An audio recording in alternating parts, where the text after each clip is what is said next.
اس دن ایک لبرل سے میری ملاقات ہوئی تو وہ کسی حوالے سے پھنس یہ گیا کہ ان کی والدہ بہت سخت بیمار تھی، قرضے کے نیچے آ گئیں، تو انہوں نے مجھے فون کیا کہ بیٹا آپ مجھے قرضے کی کوئی اتارنے کی وظیفہ اور دعا بتا دیں۔ میں نے کہا جی ٹھیک ہے آپ آ جائیں۔ انہوں نے بیٹے کو بھیج دیا، تو بیٹا آگے مفتی صاحب آپ ہمیں لکھ کر دے دیں۔ تو میرے کوئی ذہن میں اس کو خراب کرنے کی نیت نہیں تھی، میں نے کہا بیٹا آپ لکھ لو میں بتاتا ہوں۔ انہوں نے کہا جی ٹھیک۔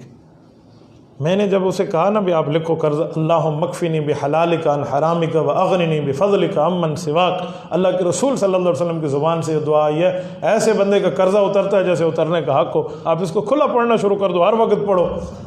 تو میں جب اس کو لکھوا رہا تھا تو وہ لکھ کے چلا گیا۔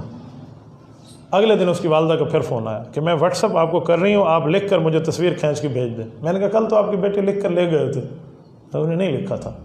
میں نے کہا جی کیوں؟ کہتے ہیں اس نے رومن انگلش میں لکھا تھا، اللہم اکفنی بحلالک عن حرامک، جیسے میسج لکھتے ہیں نا اس زبان میں اس نے لکھا تھا، اس کو اللہم بھی لکھنا نہیں آتا تھا۔ حال یہ ہے جو ایسا پتہ نہیں 18ویں پاس طے ہوتے ہیں، سوال بھی تو پڑھتے رہ گئے۔